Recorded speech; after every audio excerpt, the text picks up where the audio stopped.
जी जनाब, अस्सलाम वालेकुम dear students. Creation of utility चल रहा था, इम्पोर्टेंस ऑफ मार्केटिंग में। इसमें टाइम यूटिलिटी तक हो गया था, प्लेस यूटिलिटी तक मेरी वीडियो जो है वो मुझे स्टॉप करनी पड़ी थी, इसलिए मैं अब वहाँ से कंटिन्यूटी से आपको मज़ीद आगे पढ़ा रही हूँ। Place utility, creation of utility में प्लेस यूटिलिटी से मुराद क्या है कि मार्केटिंग जो है वो आपके लिए प्लेस यूटिलिटी क्रिएट करती है। जब भी गुड्स बन जाती हैं वो शिफ्ट होती हैं from point of sale to the place it place utility जो है वो क्रिएट होती है, पॉइंट ऑफ सेल तक मूव करती हैं। ठीक है, गुड्स जिनकी गुड्स हैव नो और little utility at the place of production. Place of production पे उसकी कोई यूटिलिटी, कोई अफादर नहीं होता, अबंडेंस में होती है वो। ठीक है, या उसकी सप्लाई को उस वक्त तक शिफ्ट किया जाता है to the place of consumption. Shortage या डिमांड, दोनों चीज़ें हो सकती हैं, शॉर्टेज और डिमांड। पॉइंट ऑफ प्रोडक्शन पे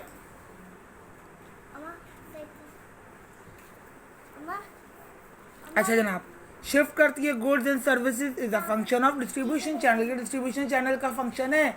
जो एक पीस है प्लेस इटसेल्फ, आप एक पी है मार्केटिंग मिक्स का 4 पीस में से। ठीक है, बात समझ में आ गई। Movement of point of goods from point of production to the point of sale आपकी प्लेस यूटिलिटी पैदा करती है। बात समझ में आ गई अच्छी तरह। नेक्स्ट आपके पास है image utility. Creation of utility में इमेज यूटिलिटी क्या है? सेल प्रमोशन एक्टिविटीज़ जो है वो क्रिएट करती हैं इमेज यूटिलिटी, रेज करती हैं image of the product, advertising and other promotional activities. उनके जरिए इमेज बेहतर से बेहतर होता जाता है। हाईलाइट करते हैं ना, एड्स में उस प्रोडक्ट की क्वालिटी को हाईलाइट किया जाता है, सेल प्रमोशन टेक्निक से उसको मज़ीद हाईलाइट किया जाता है। ठीक है, बात समझ में आ गई। हाइटन करते हैं इमेज को, उसका बेहतर करते हैं। इससे सेलिंग प्रोसेस आसान हो सकता है और इससे कंपनी की गुडविल भी बेहतर होती है। कंपनी की गुडविल बेहतर होती है, कंपनी की गुडविल भी बेहतर होती है। सिर्फ आपकी सेलिंग प्रोसेस इंप्रूव नहीं करता इमेज यूटिलिटी से, बल्कि आपकी गुडविल ऑफ द कंपनी भी बढ़ती है। नेक्स्ट है इंफॉर्मेशन यूटिलिटी। इंफॉर्मेशन यूटिलिटी से मुराद क्या है कि आप रिसीव करते हैं, सेंड बैक करते हैं इंफॉर्मेशन। ये फंक्शन है मार्केटिंग है। इंफॉर्मेशन ऑब्टेन की जाती है, प्राइमरी और secondary data. Primary data are collected by conducting market research, observations and experimentations. ठीक है जनाब, रिसर्च कंडक्ट की जा रही है, ऑब्जर्वेशन ऑब्जर्व किया जा रहा है मार्केट को, कस्टमर टेस्ट को, कस्टमर डिज़ायर को, प्रोडक्ट के हिसाब से एंड सो ऑन। एक्सपेरिमेंटेशन होती है, इसके ऊपर एक्सपेरिमेंट होता है, नई नई चीज़ें बनाई जाती हैं, एक्सपेरिमेंटेशन हो रही होती है। Secondary data on the other and obtain from the previously collected information by other individuals और ऑर्गेनाइजेशन। ठीक है बेटा, यहाँ तक समझ में आ गया। अब जो मीडिया यूज होते हैं सेंड करने में और रिसीव करने में इंफॉर्मेशन, इसमें included television, radio, newspapers, internet, email, advertising, publicity etcetera. More than 90% products जो हैं वो सोल्ड होती हैं by advertisement and 100% product are sold by general information. 90% advertisement से फ़रोख्त होती हैं और 100% जनरल इंफॉर्मेशन से। Hence information creates information utility for goods and services. मेरे ख्याल में इसको मज़ीद समझाने की ज़रूरत नहीं है। क्रिएशन ऑफ यूटिलिटी का पहला पॉइंट जो था यानी इंपॉर्टेंस ऑफ मार्केटिंग में, उसमें पोजेशन यूटिलिटी आई, फॉर्म यूटिलिटी आई, टाइम यूटिलिटी आई, प्लेस यूटिलिटी आई, इमेज यूटिलिटी आई, इंफॉर्मेशन यूटिलिटी आई। मेरे ख्याल में आपको बिल्कुल क्लियर होगा। इंपॉर्टेंस ऑफ मार्केटिंग में क्रिएशन ऑफ यूटिलिटी के बाद दूसरा पॉइंट है कंज्यूमर सेटिस्फेक्शन। कंज्यूमर सेटिस्फेक्शन से मुराद क्या हुई? मार्केटिंग बहुत अहम रोल करता है। मैंने आपको बता दिया कि आजकल जो मार्केटिंग है, basically marketing is consumer satisfaction. Marketing बहुत अहम रोल प्ले करता है ह्यूमन नीड्स एंड वांट्स को पूरा करने के लिए। प्रोड्यूसर्स और सेलर जो है वो प्रोडक्ट्स को मार्केट में लाते हैं। वो इस सब करने से पहले प्रोडक्ट को अट्रैक्टिव बनाते हैं, एक्सेप्टेबल टू कस्टमर्स करते हैं, ताकि वो बेस्ट वे में उनकी नीड्स को सेटिस्फाई कर सके। सेटिस्फाइंग पावर जो है वो आपको इंस्टीट्यूटेड जो है into the product bye market research, planning and product development. ठीक है, सेटिस्फाइंग पावर किस तरह से आती है प्रोडक्ट में? ज़्यादा से ज़्यादा बेहतर हो मार्केट रिसर्च कंडक्ट करने से, प्लानिंग करने से और प्रोडक्ट डेवलपमेंट से। ठीक है बेटा। नेक्स्ट है इफेक्ट ऑन बिजनेस स्टेटस। ये बुक में से भी दिखा देती हूँ मैं आपको। स्टेप्स है इफेक्ट ऑन बिजनेस स्टेटस से मुराद क्या हुई? मार्केटिंग के पास एक strong impact on the company है। इसका स्टेटस, मार्केटिंग का has a strong impact on the company, it's status, organization, planning and staffing. ठीक है, it has bearing on finance, storing, accounting, training, buying and selling. जब भी marketing activities बहुत बड़ी voluminous हो जाती हैं, बहुत बड़े पैमाने पे हो जाती हैं, कंपनी डिवाइड्स कर देती है इटसेल्फ इनटू डिपार्टमेंटेशन में डिवाइड कर देती है, क्रिएट करती है sales department, advertising department, marketing research department, training department. जबकि दूसरी तरफ अगर बिजनेस की लिमिटेड एक्टिविटीज़ हैं तो वो कंबाइन करके ऑल मार्केटिंग फंक्शंस को एक ही डिपार्टमेंट में सब काम अंजाम दे रही होती है।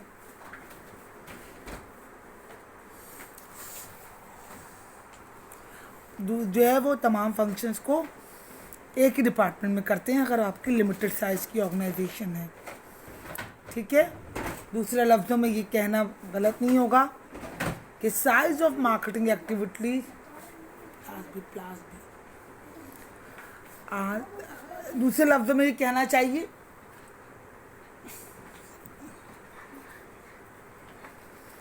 दूसरे लफ्ज़ों में ये भी कहना गलत नहीं होगा कि size of marketing activities directly affect करती हैं organization chart of the company. Organization chart में आपको बता चुकी हूँ ऑर्गेनाइजेशन का स्ट्रक्चर। एक होती है मैनेजमेंट, एक होती है मैनेजमेंट इंतज़ामिया, ऑर्गेनाइजेशन तंजीम। तंजीम मतलब स्ट्रक्चर, तो उसके स्ट्रक्चर पर असरअंदाज होगी। यहाँ पर तो डिपार्टमेंट बढ़ेंगे तो हर चीज़ का फ़र्क वाज़ेह हो जाएगा। ठीक है बेटा। अच्छा, नेक्स्ट आपके पास क्या है? Abundant supply. अबंडेंट सप्लाई से मुराद क्या बात है? ठीक है, abundant supply, large product and abundant supply have ये देखें बुक का ये point, large production and abundant supply have multiplied the importance of marketing. Heavy production has given rise to scathing competition. ठीक है, जितनी ज़्यादा आपका लार्ज इसकी प्रोडक्शन होगी, अबंडेंट सप्लाई होगी, multiply the importance of marketing की इम्पोर्टेंस बढ़ जाएगी। हैवी प्रोडक्शन होगी, स्कैथिंग कंपटीशन बढ़ेगा। Competition has necessitated aggressive advertising. Competition होगा, आपको अग्रेसिव एडवर्टाइजिंग करनी होगी, ज़्यादा से ज़्यादा एडवर्टाइजिंग करनी होगी। ठीक है, मार्केटिंग गुड्स मीट करती हैं कंपटीशन को, अंडरटेक करती हैं एडवर्टाइजिंग को।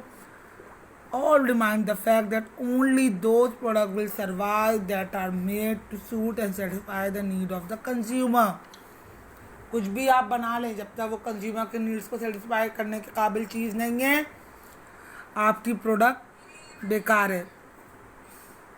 इसीलिए ये ज़रूरी है कि उसका design, colour, taste, model, style, functions, quality and packaging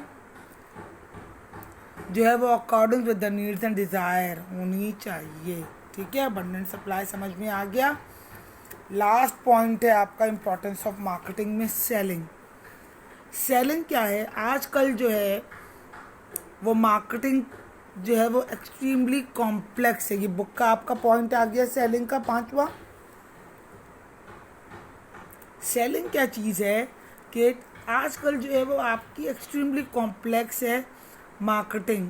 ठीक है, कोई मैन्युफैक्चरर, कोई सेलर जो है वो सर्वाइव नहीं कर सकता जब तक उसके पास नॉलेज ना हो मार्केट्स की और मार्केटिंग टेक्निक्स की।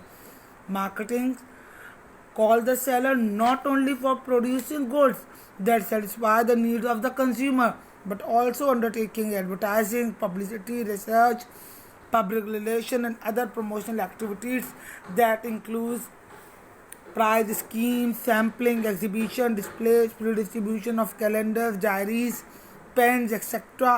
The complexities of markets have made marketing an art and science. बात समझ में आ रही है? मार्केटिंग का खाली सिर्फ ये नहीं है कि अच्छी गुड्स बनाई जाएं जो सेटिस्फाई करें कंज्यूमर को, नहीं, बल्कि उनकी एडवर्टाइजिंग, उनकी पब्लिसिटी, उनकी research, public relationing, promotional activities, prize scheme देना, सैम्पलिंग करना, एग्जीबिशंस लगाना, फेयर लगाना, डिस्प्लेज लगाना, free distribution of calendar, diaries, pens वगैरह करना। द कॉम्प्लेक्सिटीज ऑफ मार्केट्स जो है have made marketing and art and science. ये आर्ट है मार्केटिंग करना, चीज़ बेचना, अब एक आर्ट है और एक साइंस है। साइंस क्या है? साइंस की definition is study of environment. तो इन्वायरमेंट में रहते हुए तो मार्केटिंग करनी, इसलिए वो साइंस भी है। बात समझ में आई? Selling is a part and real thrust of marketing. Selling, बुनियादी मकसद तो सेलिंग ही है ना बेटा। प्रोड्यूसर के लिए सेलिंग है, लेकिन कंज्यूमर सेटिस्फेक्शन इंपॉर्टेंट है, वरना आपकी चीज़ सेल नहीं होगी। Weather a business is small और लार्ज, वेदर गुड्स और पॉपुलर और obscure, weather company enjoys high goodwill or little, the whole business operation will remain incomplete unless the goods and services are offered for sale. सब बेकार है, अच्छी है, बुरी है, गुडविल अच्छी है या ख़राब है, ज़्यादा है, कम है, कुछ फ़र्क नहीं पड़ेगा जब तक जो आपने गुड्स और सर्विसेज ऑफर की हैं वो सेल ना हो जाए, बिक ना जाए। If goods are unworthy of selling, the whole production will go down the drain. Go down the drain, वो ख़त्म हो जाएगी सेलिंग। अगर आपकी होल प्रोडक्शन जो है वो आपकी सही ना हो तो आपकी सब बेकार है, बिल्कुल ख़त्म। अगर आपकी प्रोडक्ट चीज़ें बिकी नहीं, अनवर्दी है आपकी सेलिंग, तो आपकी पूरी प्रोडक्शन जो है वो ड्रेन में चली गई, समझो। Selling completes production and marketing cycle. Selling आपके मार्केटिंग साइकिल को, प्रोडक्शन को कंप्लीट करता है। अच्छा जनाब, यहाँ तक तो इम्पोर्टेंस ऑफ मार्केटिंग हो गया, मेरे ख्याल में अच्छी तरह समझ में आ गया होगा। अब हम करते हैं functions of marketing. Functions of marketing हम इस तरह से करेंगे कि ये चार्ट आपकी किताब में मौजूद है, इसके ज़रिए करेंगे। ठीक है, ये चार्ट आपकी बुक में मौजूद है, देख लीजिएगा। सही है। मार्केटिंग फंक्शंस, सबसे पहले मार्केटिंग फंक्शंस में है functions of exchange, buying and selling. Marketing का मेन मकसद ख़रीदो फरोख्त है। अब ख़रीदो फरोख्त किस तरह से करनी है, बाइंग एंड सेलिंग किस तरह से करनी है, कि आपको जो है वो process of buying and selling में क्या करना है। Are able to purchase what they need. ठीक है, buyers are able to purchase what they need. Buying में इन्वॉल्व होता है determination of need, selection of quality and variety, deciding on brand and size, bargaining on prices, determination of quantity, selection of source of supply, method of payment, mode of delivery and possibility of credit facilities. As it is, आपके पास इन चीज़ों की को मद्देनज़र रखना है।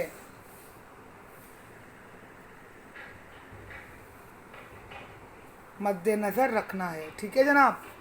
Next हमारे पास है सेलिंग, फंक्शन ऑफ एक्सचेंज में। Selling refers to exchange of goods for money. Goods against money ही होगा ना, वरना क्या फ़ायदा, प्रॉफिट कैसे होगा जब तक मनी के अगेंस्ट आपका गुड्स नहीं जाएंगी। Selling can not take place without buying और both are compulsory to each other. Buying and selling reciprocal, एक साथ होती हैं, अलग अलग नहीं होती। By selling transfer of title of goods and services is affected. Selling involve deciding on what to sell, क्या खरीदना है, when and where to sell, कब और कहाँ ख़रीदना है, एंड व्हाट प्राइस, किस प्राइस पे ख़रीदना है। बिफोर सेलिंग एडवर्टाइजिंग पब्लिसिटी और personal selling is required. Selling से पहले एडवर्टाइजिंग पब्लिसिटी और पर्सनल सेलिंग की रिक्वायरमेंट होती है। The function requires determination of selling price मालूम करना, commission, discount, packing and sales promotion method मालूम करना। ठीक है, बात समझ में आ गई। दूसरा फंक्शन है फंक्शन ऑफ फिजिकल डिस्ट्रीब्यूशन।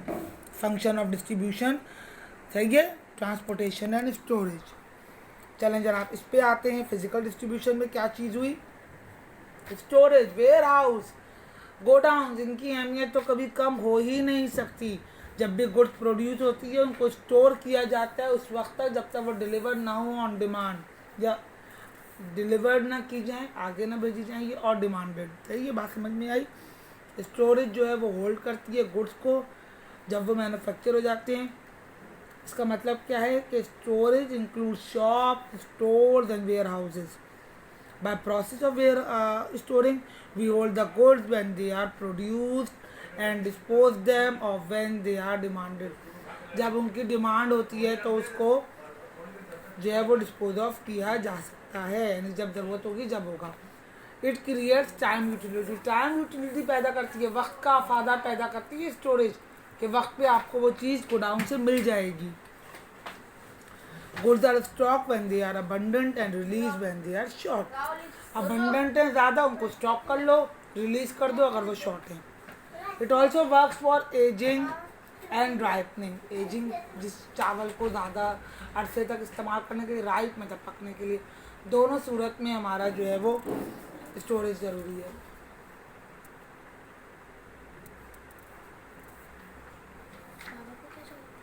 वो कह के गए थे दे देना।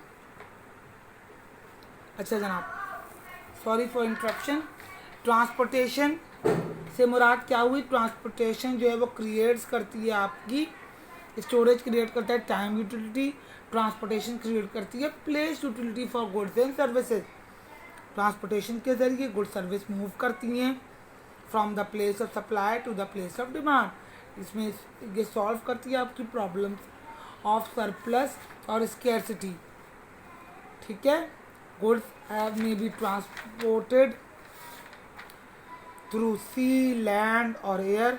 Modern technology have provided the marketers quick means of transportation and as train, trucks, aeroplane, ships and so on. Trailers, trawler लफ्ज़ नहीं होता, ट्रेलर्स होते हैं जो बड़े बड़े चलते हैं रोडों पे, आपने देखा होगा। सही है। अच्छा जनाब, फिर है आपका फैसिलिटेटिंग फंक्शन। फैसिलिटेटिंग फंक्शन आपके ये हैं। ठीक है, बुक्स में से चार्ट भी दिखा दिया और जो मेरे पास मैंने लिखा हुआ है वो भी दिखा रही हूँ। ठीक है, फैसिलिटेटिंग फंक्शंस क्या हैं, finance, risk, standardization and grading and information. Finance क्या है, finance is the life blood of every organization. हर बिजनेस का, हर चीज़ का लाइफ ब्लड है, बगैर पैसों के कोई काम नहीं होता। कैपिटल, सरमाया, लोन, जब तक पैसा लगेगा नहीं आपको प्रॉफिट हासिल नहीं होगा। Without money no business activity no matter how small can be perform.